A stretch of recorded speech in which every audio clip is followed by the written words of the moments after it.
Hi, welcome to the Quilt Report.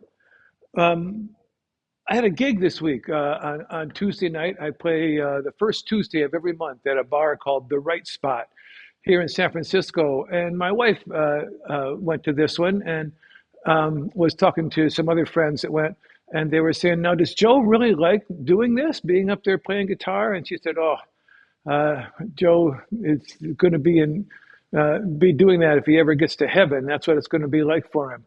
Uh, um, and the way he does it at work is at his studio, he quilts for a while and then he plays guitar for a little while and then he quilts for a while and plays guitar.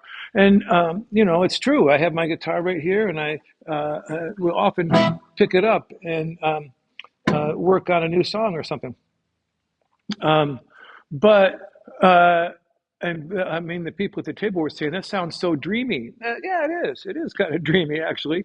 But it's far from an accurate picture of what actually happens at my studio. Today, I was just thinking about this.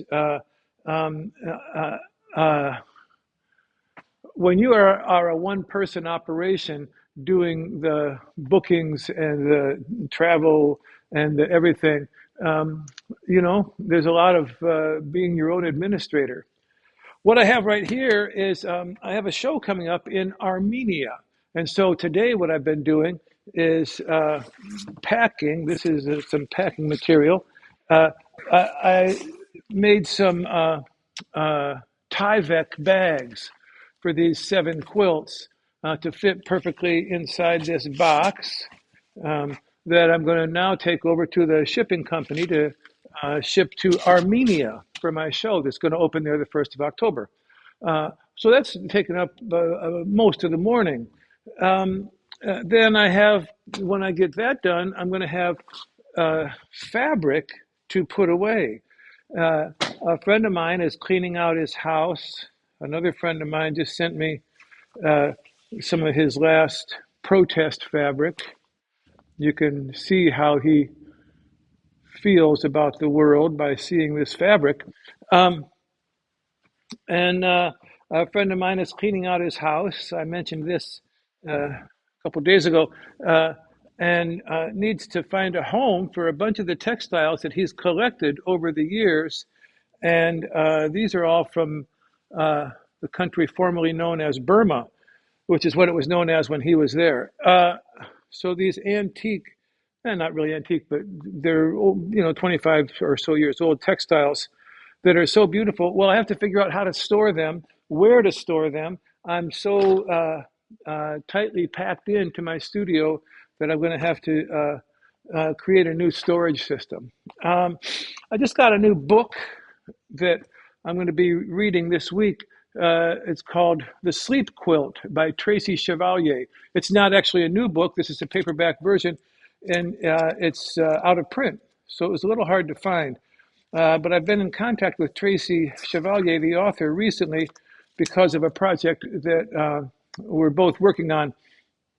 Anyway, the sleep quilt, it turns out, is a quilter, and she made this book about the quilts in the prisons system in the UK, in England. It's called Tracy Chevalier and Fine Cell Work. That's the name of the organization, Fine Cell Work, that where these guys in prison, I think this is all men, do embroidery and quilting, and it's a really very moving book, mostly pictures, but it's fascinating. So I'm going to be checking that out. If you can find a copy of the Sleep Quilt, I'm recommending this currently. I think it's really a great thing, and it goes along with this stuff that's been in the news lately about men in prisons making quilts. It's a great thing to do.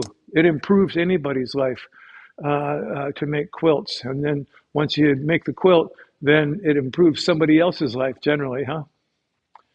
All right, so that's what I got to do. I've got to get over to the shipping company. I've got to go home and print out the documents. I got to do all this stuff. And then maybe I'll get back here in a couple hours and be able to work for an hour or two before I go off to my Pilates lesson. So, yeah, it's kind of dreamy, but it's a lot of work at the same time. I wouldn't change a thing for the whole world. This is my life and I love it. Thanks for coming by. I'll see you next time.